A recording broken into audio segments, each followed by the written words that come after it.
और ब्रेक के बाद एक बार फिर से स्वागत है आप सभी का।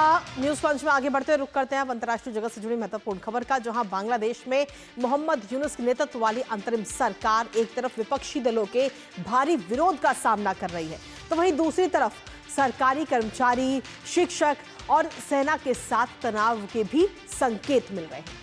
और ऐसे में ढाका मेट्रोपॉलिटन पुलिस ने राजधानी के मुख्य इलाके में सभी सार्वजनिक सभाओं, जुलूस और रैलियों पर अनिश्चितता के लिए रोक लगा दी गई है। इसके दरअसल पिछले साल 8 अगस्त को यूनुस बांग्लादेश की सत्ता पर काबिज हुए हैं, लेकिन अब ये सरकार देश में बढ़ते हुए विरोध और तमाम चुनौतियों का सामना कर रही है।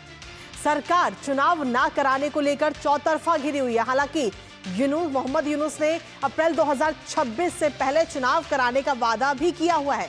करेंगे इस पूरे मामले को लेकर चर्चा और बांग्लादेश के राजनीतिक हालातों पर जानेंगे लेटेस्ट अपडेट, लेकिन उससे पहले आपको दिखाते हैं ढाका में जुलूसों और रैलियों पर लगा बैन।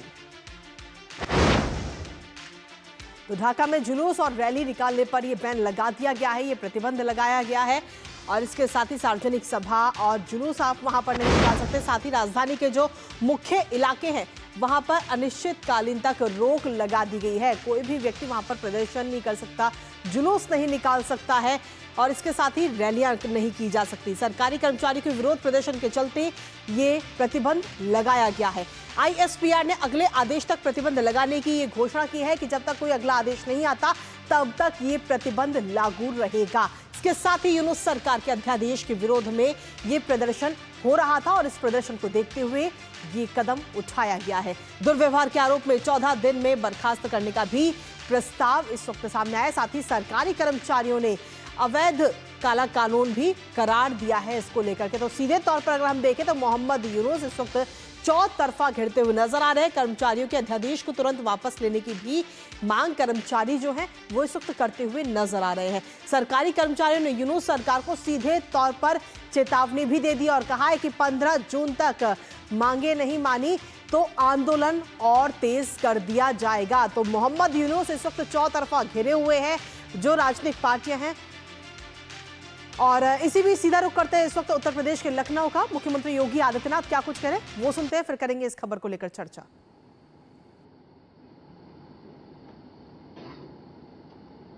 आजादी के 65 वर्षों में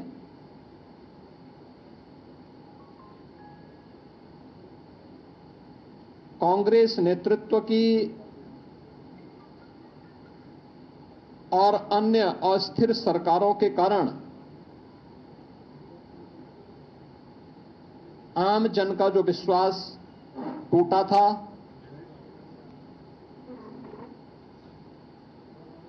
जो विश्वास खंडित हुआ था, वैश्विक मंच पर भारत की छवि जो तार-तार हुई थी, पिछले 11 वर्षों के अंदर प्रधानमंत्री मोदी जी के नेतृत्व में भ्रष्टाचार से मुक्त, परिवारवाद से मुक्त, तुष्टीकरण की राजनीति से मुक्त,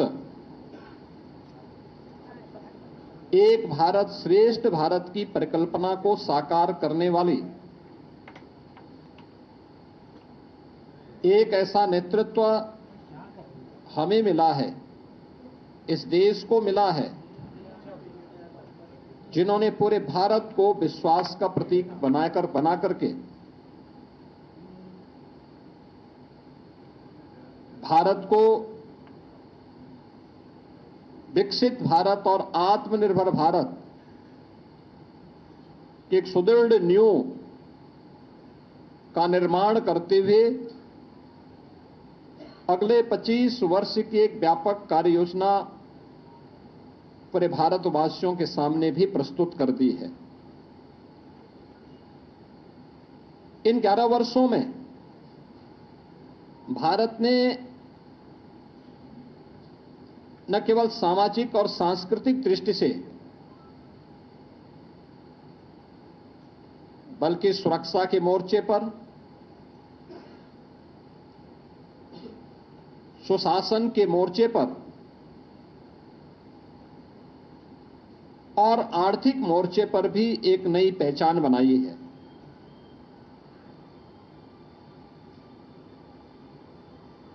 शासन की नीति स्पष्टता, कार्यप्रणाली की पारदर्शिता और जनता के प्रति जवाबदेही, अब यह शासन की एक नई पहचान बनी है। विकास केवल नारे नहीं, बल्कि यह विरासत और विकास का एक बेहतर समन्वय करते हुए आम जनमानस को साथ लेकर के चलने की आज की एक नई प्रवृत्ति ने भारत को दुनिया के अंदर एक नई पहचान दिलाई है। अब चेहरा देख करके नहीं, बल्कि पात्रता के अनुरूप हर व्यक्ति को बिना भेदभाव के शासन की योजनाओं का लाभ मिलता है। सबका साथ, सबका विश्वास, सबका विकास, सबका विश्वास और सबका प्रयास, यह शासन की नीति का हिस्सा बना है। और शासन अब तुष्टीकरण के आधार पर नहीं, बल्कि प्रत्येक नागरिक की संतुष्टिकरण के आधार पर अपनी कार्य योजना को आगे बढ़ाएगा। पिछले 11 वर्षों के अंदर नए भारत ने यह दृश्य देखा है। भ्रष्टाचार के प्रति जीरो टॉलरेंस, डिजिटल इंडिया के माध्यम से मिनिमम गवर्नमेंट मैक्सिमम गवर्नेंस का एक मॉडल भी भारतवासियों को देखने को मिला है। राष्ट्रीय एकता और अखंडता के प्रति हमारी प्रतिबद्धता और सुरक्षा और आतंकवाद के मुद्दे पर जीरो टॉलरेंस भी भारत ने 140 करोड़ भारतवासियों ने देखा है। प्रधानमंत्री मोदी जी के नेतृत्व की सरकार के 11 वर्ष का कालखंड ऐसे समय में पूरा हो रहा है जब पूरी दुनिया ने भारत की सैन्य शक्ति की पाकिस्तान में टेस्टेड और दुनिया के द्वारा ट्रस्टेड उस ताकत को देखा है जो अभी ऑपरेशन सिंदूर के माध्यम से हम सबको देखने को मिला है। तो मोदी सरकार के 11 वर्ष पूरे होने को लेकर उत्तर प्रदेश के मुख्यमंत्री योगी आदित्यनाथ की तरफ से ये प्रेस कॉन्फ्रेंस की गई और इन बीते 11 सालों में किस तरीके से देश ने प्रगति की है, किस तरीके से वैश्विक मंच पर देश ने अपनी अलग पहचान बनाई है, उन तमाम चीजों का जिक्र करते हुए मुख्यमंत्री योगी आदित्यनाथ नजर आए। इसी बीच न्यूज मंच वक्त एक छोटे से ब्रेक का है, आप बने रहिए हमारे साथ।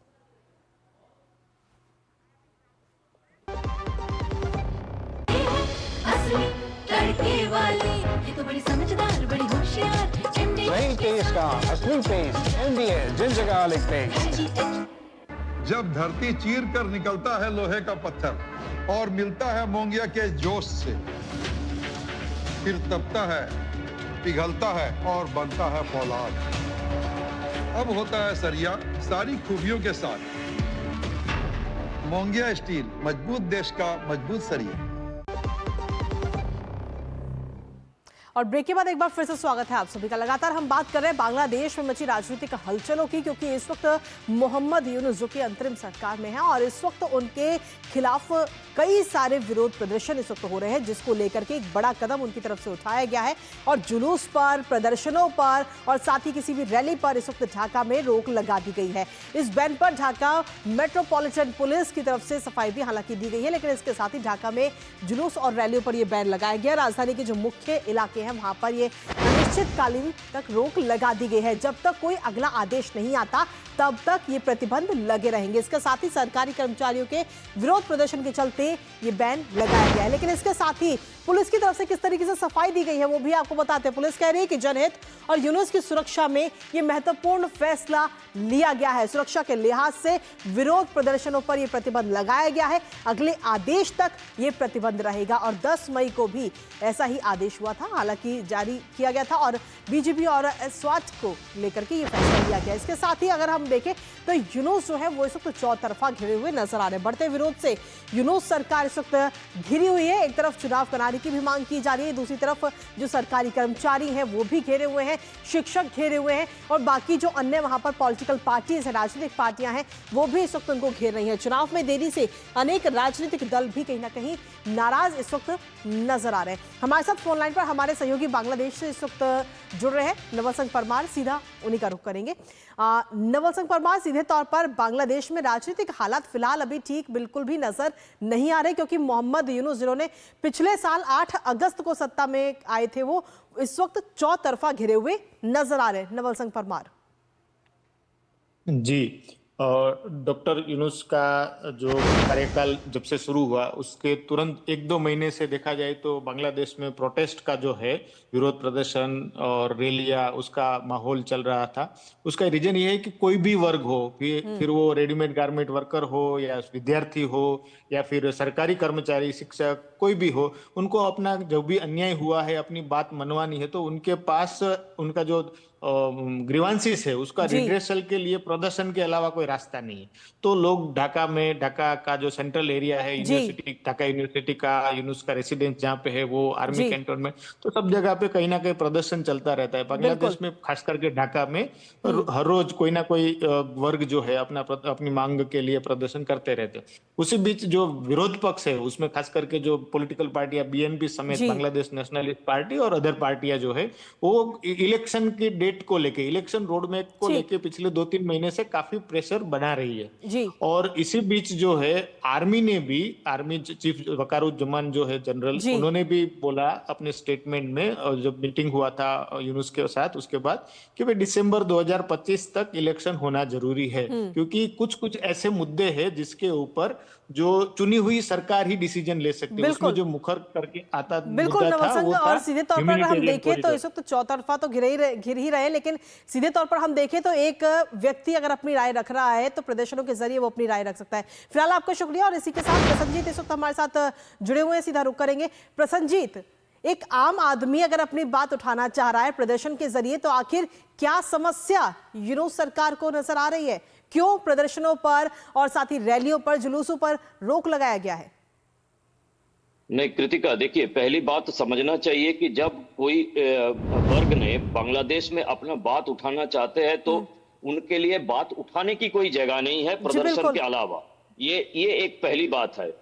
दूसरी बात है, यूनुस को पता है कि इसी तरह से प्रदर्शन करा के या जुलूस निकाल के जुलाई अगस्त में हसीना सरकार को अपने तख्त से हटाया गया था जी। तो अगर यूनुस को पता है कि इस तरह की प्रदर्शन और जुलूस को अगर परमिशन दे के रखा जाए तो आने वाले दिनों में हो सकता है कि उनको भी अपने जो तख्त है उससे हटना पड़ा।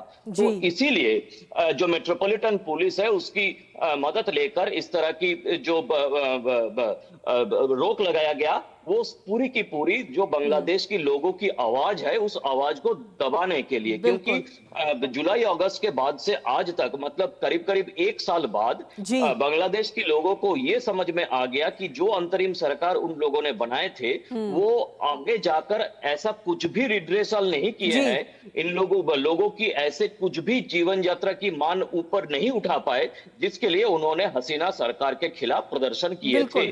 तो इसीलिए दोबारा उसी तरह की जो स्थिति पैदा हो गया है उसे दबाने के लिए इस तरह की जो ऑर्डिनेंस है, इस तरह की जो पुलिस की तरफ से निर्देश है, ये दिया जा रहा है। कृतिका, चलिए बहुत बहुत शुक्रिया प्रसन्नजीत तमाम जानकारी और अपडेट्स हमारे साथ साझा करने के लिए। तो सीधे तौर पर देखें तो कहीं ना कहीं मोहम्मद यूनुस को इस वक्त अपनी कुर्सी खिसकती हुई नजर आ रही है और इसीलिए प्रतिबंध जैसे जुलूसों पर प्रतिबंध और प्रदर्शनों पर प्रतिबंध जैसे महत्वपूर्ण एक बड़ा कदम वहां पर उठाया गया है।